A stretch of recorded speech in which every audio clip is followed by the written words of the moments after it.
এখন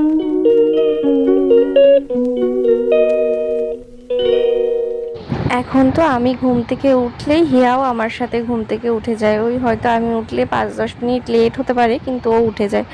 আজ অনেক দিন পর আবার বাবা মেয়েকে একসাথে ঘুমোতে দেখলাম, তাই ভিডিও করে নিলাম। তো সকাল সকাল ঘুম থেকে উঠে আগে আমি একটু জল খেয়ে নিচ্ছি। তো হ্যালো এভরিওয়ান, গুড মর্নিং। কেমন আছো তোমরা সবাই? আশা করছি তোমরা সবাই খুব ভালো আছো, আর আমরাও খুব ভালো আছি। আরও একটা ডেলি ব্লগে তোমাদের সবাইকে ওয়েলকাম। কাজকর্ম কমপ্লিট হয়ে গেছে, স্নানও কমপ্লিট হয়ে গেছে। এখন যাচ্ছি ঠাকুর ঘরে পুজো দেব বলে। তো এই যে পুজো দিয়ে নিয়েছি, দেখো।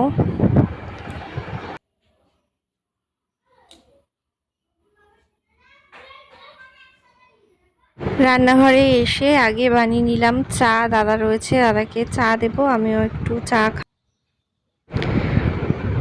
চাটা রেখে এখন আমি আটাটা মেখে নিচ্ছি। এত গরম চা আমি খেতে পারি না, চাটা ঠান্ডা হয়ে যাবে আমার আটা মাখা হতে হতে। তো ততক্ষণ আমি আটাটা মেখে নিই।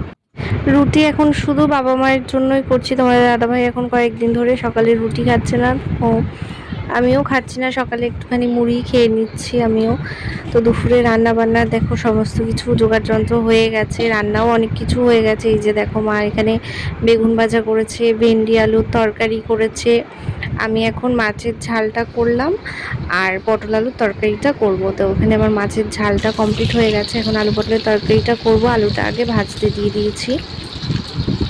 আজকে সকাল থেকে বাইরের কাজকর্মে, রান্নাঘরের কাজকর্মে এত ব্যস্ত হয়ে পড়েছিলাম যে ঘরটা গোছানোই হয়নি। তোমাদের দাদাভাই তো দোকানে চলে গেছে অনেকক্ষণ, এখন প্রায় 11:30 বাজে। এখন আমি এসেছি ঘর গোছাতে, বিছানা গোছাতে। তো এখন আগে বিছানাটা গুছিয়ে নেবো। আর তোমাদের দাদাভাই বাড়িতে থাকলে, তার সাথে যদি হিয়াও থাকে ঘরে, তাহলে বিছানার অবস্থা তো এরকমই থাকবে, সেটা তো আর বলার কথা না। যতবারই গোছাই না কেন, ওরা ঘরে এলে ততবারই এরকম করে দেয়। তাও গুছিয়ে তো রাখতেই হবে।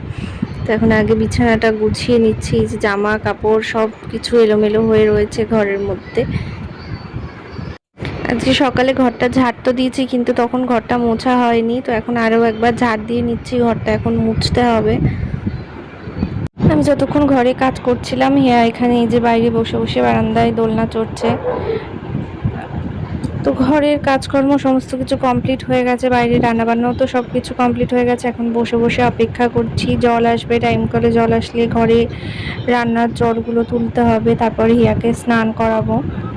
তো প্রচণ্ড গরম লাগছে, তো গরমে বসে বসে বোর হচ্ছিলাম। তো দেওর এই দেখো এনে দিল স্টিং এনার্জি ড্রিঙ্ক, একটু খেয়ে নিচ্ছি। খেয়ে বাকিটা একটু ফ্রিজেও রেখে দিচ্ছি, সব একবারে খাইনি। তো এর মধ্যে জলও চলে এসেছিলো। কি করছো তুমি? তোমাকে বলেছিলাম না চুপ করে বসে থাকো, আমি ভাত আনছি। হ্যাঁ বলেছিলাম।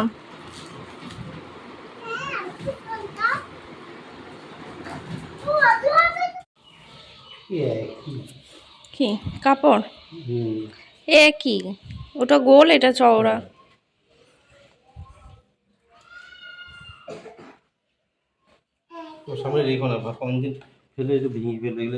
একে স্নান করিয়ে খাওয়া দাওয়া করিয়ে দিয়েছি। তো তোমার দাদাভাইও চলে এসছে, এখন আমরাও খাওয়া দাওয়া নিয়ে বসে পড়েছি, খাওয়া দাওয়া করে নিই।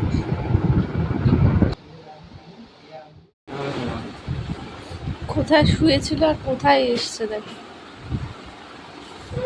হ্যাঁ কি মা, কি বলো?